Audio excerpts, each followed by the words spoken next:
সমুদ্রের সামনে দাঁড়ালে কখনো কি তোমার মনে হয়েছে এই নীল পানির নিচে আমরা আসলে খুব সামান্যই জানি? ঢেউগুলো যেন কিছু বলতে চায়, কিন্তু পুরোটা বলে না। হাজার বছর ধরে মানুষ সমুদ্রকে ভয় পেয়েছে, আবার ভালোবেসেছেও। আর সেই ভালোবাসা আর ভয়ের মাঝখান থেকে জন্ম নিয়েছে অদ্ভুত সব গল্প, জলপরীর গল্প। কিন্তু মজার বিষয় হলো, সমুদ্রে এমন একটি বাস্তব প্রাণী আছে যার চেহারা এতটাই অদ্ভুত যে প্রথম দেখায় মনে হয় যেন রূপকথা থেকে উঠে এসেছে। তার নাম হলো সি হর্স। আজ আমরা খুঁজে দেখব এই ছোট্ট প্রাণী আর জলপরীর কিংবদন্তির মধ্যে কি কোনো লুকানো সম্পর্ক আছে, নাকি সবটাই মানুষের কল্পনা।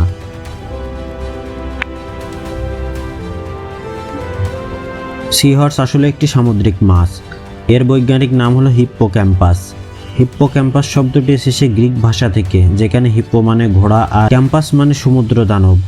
নামের মধ্যেই যেন রহস্য লুকানো। ছোট্ট এই প্রাণীর মাথা দেখতে ঘোড়ার মতো, শরীর বাঁকানো আর লম্বা লেজ দিয়ে সে সামুদ্রিক ঘাস বা প্রবাল আঁকড়ে ধরে থাকে। অন্য মাছ যেখানে আড়াআড়ি সাঁতার কাটে, সি হর্স সেখানে সোজা হয়ে ভেসে থাকে। তার চলাফেরা ধীর শান্ত, যেন সে সমুদ্রের ভিড়ে হারিয়ে যেতে চায় না, বরং লুকিয়ে থাকতে চায়।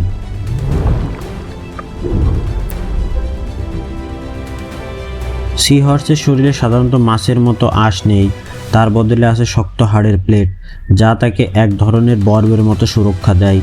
আর চোখ দুটি আলাদা আলাদা দিকে ঘুরতে পারে, মানে সে একসাথে দুই দিকে তাকাতে পারে। প্রকৃতির এই ডিজাইন এতটাই অদ্ভুত যে প্রাচীন মানুষ যখন প্রথম এই প্রাণী দেখেছিল তার অবাক হয়ে গিয়েছিল। ভাবতো, কয়েকশো বছর আগে কোনো জেলে যদি এমন একটি প্রাণী জালে পেত, তার কাছে এটা কতটা অলৌকিক মনে হতো।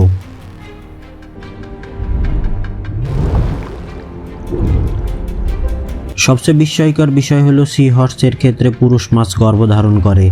হ্যাঁ, প্রকৃতি এই এক অদ্ভুত নিয়ম এখানে কাজ করে। স্ত্রী সি হর্স ডিম পাড়ে পুরুষের একটি বিশেষ থলিতে রেখে যায়। এরপর কয়েক সপ্তাহ ধরে পুরুষ সেই ডিমগুলো নিজের শরীরের ভিতরে লালন পালন করে। তারপর একসময় সে শত শত সি হর্স জন্ম দেয়।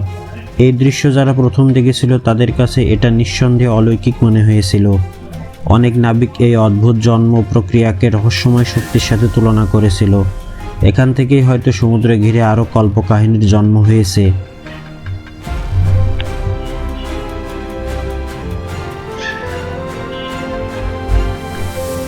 এবার আসি জলপরীর কথায়। জলপরীর গল্প নতুন নয়। প্রাচীন গ্রিসের সমুদ্র দেবতা পোসাইডন এর সাথে অর্ধেক মানুষ অর্ধেক মাছ প্রাণীর কাহিনী জড়িয়ে আছে। মধ্যপ্রাচ্যে পাওয়া যায় সমুদ্রদেবী আটারগাটিস এর গল্প, যিনি নাকি মাছের দেহ ধারণ করেছিলেন। ইউরোপীয় লোককথায় জলপরী কখনো সুন্দরী, কখনো ভয়ঙ্কর, যে নাবিকদের গান শুনে সমুদ্রের গভীরে টেনে নেয়। 1493 সালে অভিযাত্রী ক্রিস্টোফার কলম্বাস তার ডায়েরিতে লিখেছিলেন যে তিনি সমুদ্রে মারমেইড বা জলপরী দেখেছেন। পরে বিজ্ঞানীরা ধারণা করেন তিনি সম্ভবত ম্যানাটি বা ডুডং দেখেছিলেন। কিন্তু সেই সময়কার মানুষের কাছে অচেনা প্রাণী মানেই ছিল রহস্য।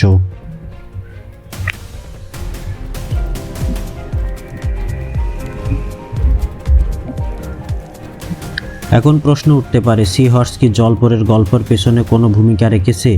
সরাসরি না হলেও পরোক্ষভাবে হয়তো রেখেছে। সি হর্সের মতো অদ্ভুত গঠনের প্রাণী যখন মানুষের চোখে পড়েছে, তখন মানুষের কল্পনা সেই বাস্তবের উপর আরও রং চড়িয়েছে। একসময় ছোট মাথা ও ঘোড়ার মাথার মাছ গল্পে পরিণত হয়েছে অর্ধেক মানুষ অর্ধেক মাছ সত্তায়। মানুষের মন এমনই, অজানা জিনিস দেখলে সেটাকে গল্পের রূপ দেয়।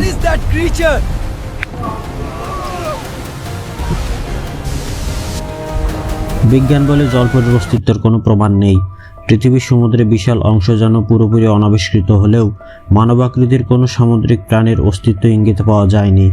কিন্তু এটাও সত্য যে সমুদ্রের এখনও অনেক বিস্ময়কর লুকিয়ে আছে। গভীর সমুদ্রে প্রতিনিয়ত নতুন নতুন প্রজাতির আবিষ্কার হয়েই যাচ্ছে। তাই মানুষ আশা ছাড়ছে না, হয়তো কোনোদিন এমন কিছু পাওয়া যাবে যা আমাদের কল্পনাকেও হার মানাবে।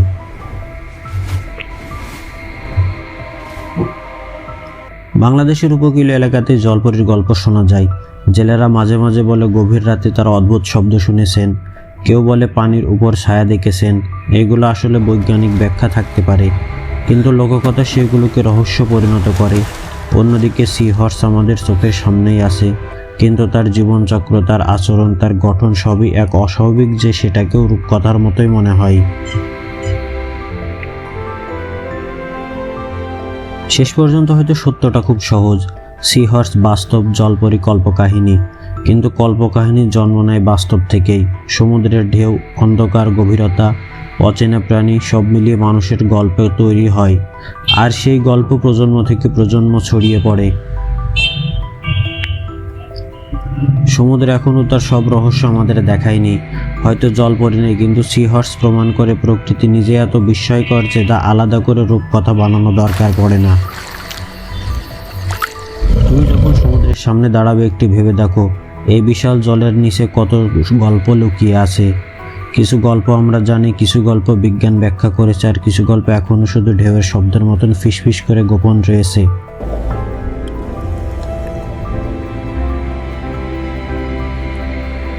কিন্তু একটা প্রশ্ন এখানে থেকেই যায়, মানুষ কেন বারবার সমুদ্রকে মানব রূপ দেয়? কেন আমরা কল্পনা করি ঢেউয়ের নিচে আমাদের মতো কেউ বসবাস করছে? মনোবিজ্ঞান না বলে মানুষ অজানাকে বোঝার জন্য তাকে পরিচিত আকার দেয়। আকাশে মুখ দেখি, মেঘে প্রাণীর ছায়া দেখি, আর সমুদ্রের কল্পনা করি মানুষের মতো কোনো সত্তা। জলপরি সেই চিরন্তন মানব প্রবণতার ফল, অজানাকে পরিচিত করে তোলার চেষ্টা। সমুদ্রযাত্রা একসময় ছিল ভীষণ বিপজ্জনক। ঝড়, দিক হারানো, খাদ্যের অভাব, এসবের মাঝে নাবিকরা মানসিক চাপের মধ্য দিয়ে যেতেন। দীর্ঘ সময় পানির দিকে তাকিয়ে থাকলে দৃষ্টিভ্রম হওয়াটা অস্বাভাবিক নয়। দূর থেকে ভাসমান সিল, ডুডং বা ম্যানাটিকে সহজে মানব আকৃতির বলে ভুল করা যায়। গল্প যখন বন্দরে পৌঁছাতে তখন তাদের যুক্ত হতো কল্পনার রং, ধীরে ধীরে তা কিংবদন্তিতে পরিণত হতো। অন্যদিকে সি হর্স আমাদের দেখায় প্রকৃতি কত অদ্ভুতভাবে কাজ করে। সমুদ্রে ঘাসের মধ্যে লুকিয়ে থাকা এই প্রাণীটি আসলে পরিবেশের জন্য খুবই গুরুত্বপূর্ণ। তারা ছোট ছোট চিংড়ি বা প্লাঙ্কটন খেয়ে বাস্তুতন্ত্রের সামান্য ভারসাম্য রক্ষা করে, কিন্তু তাদের জীবন খুবই ভঙ্গুর। সমুদ্রের দূষণ, প্লাস্টিক, অতিরিক্ত মাছ ধরা, এসবের কারণে সি হর্সের সংখ্যা কমে যাচ্ছে। পৃথিবীতে বিভিন্ন অঞ্চলে তাদের সংরক্ষণের জন্য আইন করা হয়েছে। বাস্তবে এই ছোট্ট প্রাণীটি এখন টিকে থাকার লড়াই করছে। সি হর্সের আরেকটা মজার দিক হলো এরা সাধারণত একসঙ্গের সাথে দীর্ঘ সময় থাকে। অনেক প্রজাতি প্রায় ম্যাগনমস আচরণ করে। প্রতিদিন সকালে তারা এক ধরনের ড্যান্স করে, একে অপরকে অভিবাদন জানায়। ভাবতে অবাক লাগে ছোট্ট এই প্রাণীর জীবনেও এমন সম্পর্ক ছাপ আছে। প্রকৃতি এই কোমল দিক আমাদের মনে করিয়ে দেয় সমুদ্র শুধু রহস্য আর ভয় নয়, সেখানে আছে সম্পর্ক আর জীবনের নিরবচ্ছিন্ন ছন্দ।